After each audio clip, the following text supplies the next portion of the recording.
સીતારામ બધાઈને 4 સાડા 4 જેવું વાગી ગયું છે બપોરના. અને આજ સવારે વિડીયો નહોતો મૂકાણો, નવરી નથી થઈ. નવીન નવીન કંઈક વેકેશન છે તો કામ લઈને બેઠી હોય, અને અત્યારે એક કામ પાછું વળી કરું છું, એટલે કામ કરતી જાઉં અને વિડીયો બનાવતી જાઉં.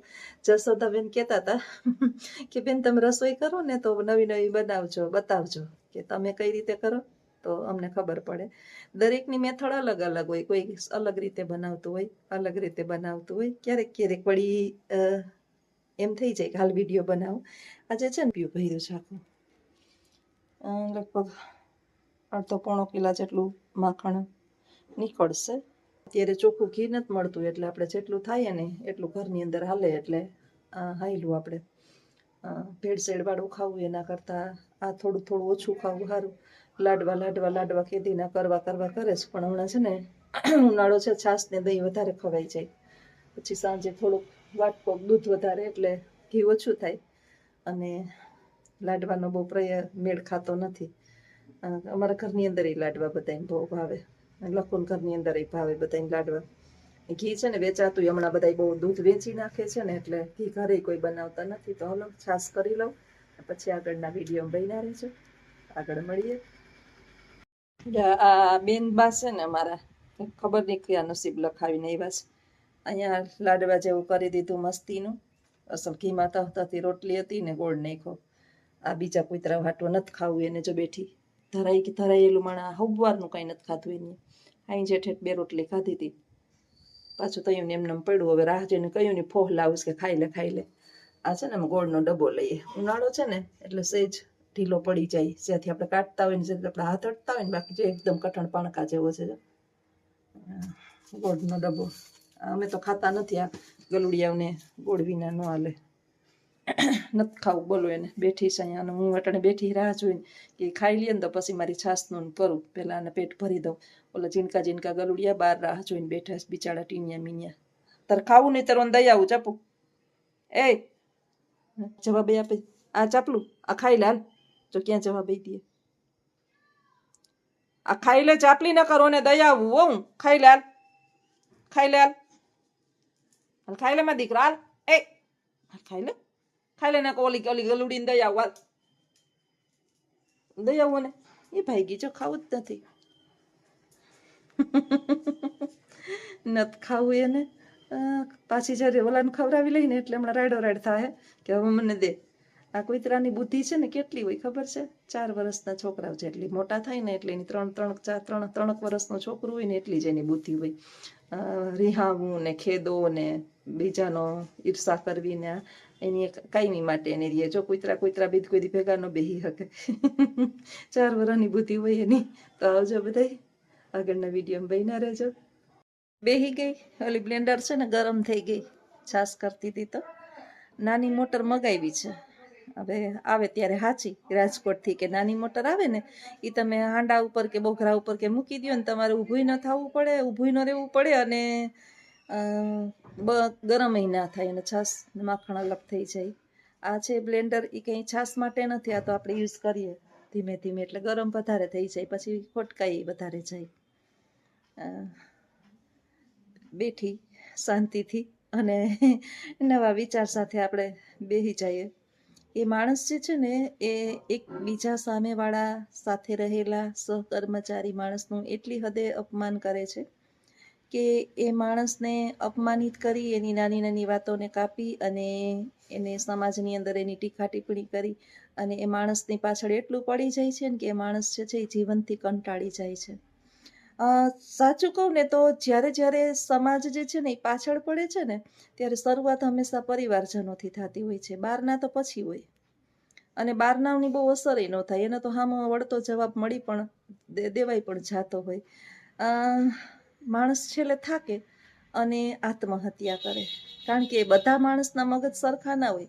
ઘણાને બહુ લાગી આવતું હોય. જો ઘરની અંદર કજિયા કંકાસ થાય છે અને ઝઘડા થાય, એમાં ઘણા રોતા હોય અને પછી બીજા પાસે ફરિયાદ કરતા હોય કે મને આવું કીધું ને આવું કીધું ને આવું કીધું ને આમ કહે છે, મારી પાછળ આમ પડે છે. અને માણસ આપણે જોયું છે કે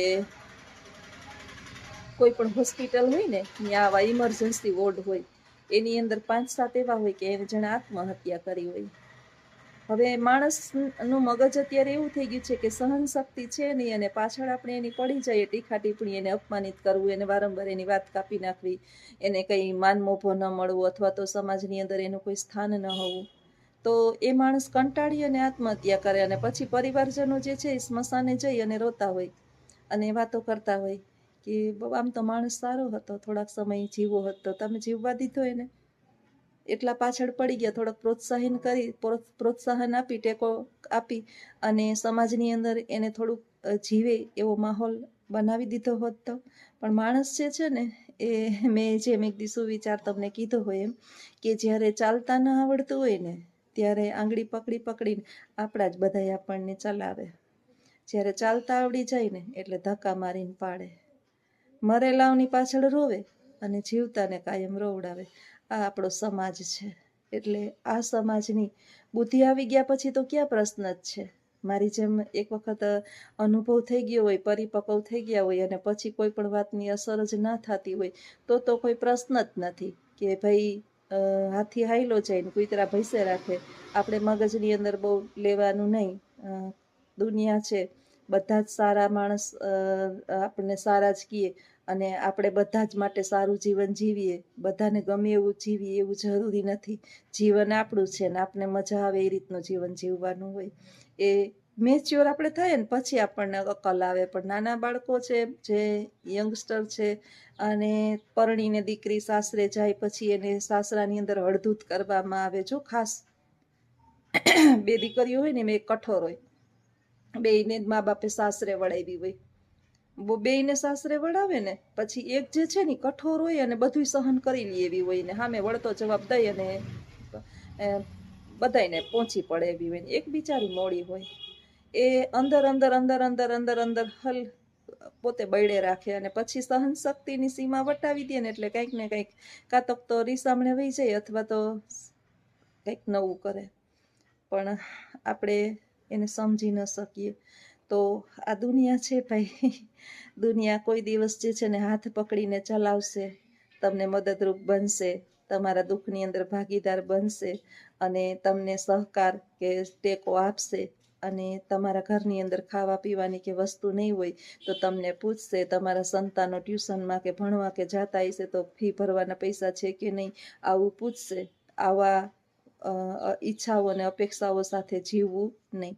હા, હું મારી વાત કરું તો મારા 2 નણંદો સતત મારી ઉપર વોચ રાખતા કે અમે દુઃખી નથી, મારા છોકરા દુઃખી નથી, ભગવાન એને બધાને આવા આપે, એમ ટૂંકમાં કે સાથ સહકાર આપે અને આપણને લાઈનમાં લઈ લે.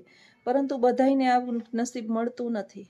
મારા એક નણંદ છે, દરેક બાબતમાં મને સપોર્ટ કરતા, દરેક બાબતની અંદર કપડાં પહેરવાથી માંડી, ભણવાથી માંડી, છોકરાઓને એજ્યુકેશનથી માંડી, અને બધાય માણસ સરખા ના હોય. મારે રિક્ષા ચલાવતો તો ખબર જ છે કે એમાં એટલી બધી કમાણી ના હોય, તો છોકરાઓને બધું જોવું પડતું હોય. તો આમ આપણે સાથે ટૂંકમાં કહેવાનો મિનિંગ એટલો છે કે આપણા પરિવારજનની અંદર ક્યારેય પણ આવું કોઈ માણસ હોય કે નબળું હોય તો એને અપમાનિત કરવું, એની ટીકા ટિપ્પણી કરવી, અથવા તો એને સમાજની અંદર નીચું દેખાડવાના વારંવાર પ્રયત્ન કરવા, આ સામેવાળા માણસના મગજની અંદર આપણે નફરત ઉત્પન્ન કરીએ છીએ. સામેવાળું માણસ સારું છે કે તમને વળતો જવાબ દેતું નથી, પરંતુ જો જે દિવસે વળતો જવાબ દીધો તે દિવસે પછી આપણે છે ને બોલ્યા જેવા ના રહીએ. એટલે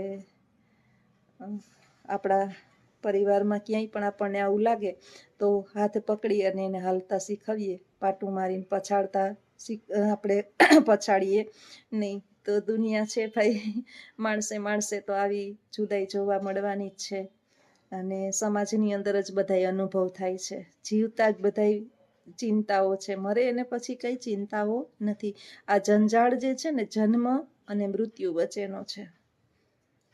મૃત્યુ પામ્યા પછી માણસ સારું કહે કે ગમે એવું કહે, ક્યાં પછી કોઈને જોવાનું છે. એટલે આપણે એને આયુષ્ય હોય ને ત્યાં સુધી એ આયુષ્ય શાંતિથી એના પરિવારજનો સાથે જીવે ને એવા પ્રયત્ન કરીએ, દુઃખી થાય એવા પ્રયત્ન ન કરીએ. પરંતુ અત્યારે માણસની આંખમાં એટલા ઈર્ષાના બીજ રોપાયેલા છે કે એ કોઈ માણસની ખુશી જોઈ જ શકતો નથી. તમે પરિવારજનોની નહીં, તમે નોકરી કરતા હોય ને ત્યાંય તમને શાંતિ ન લેવા દે કે હા આને કેમ શાંતિ મળે.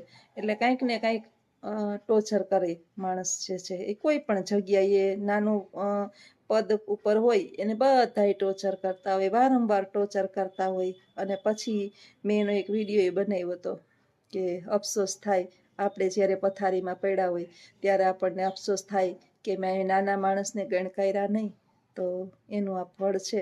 પણ ત્યારે તો બહુ મોડું થઈ ગયું હોય ને આપણે ઊભા જેવા રહ્યા હોય નહીં. એટલે સત્કર્મ થાય તો કરીએ.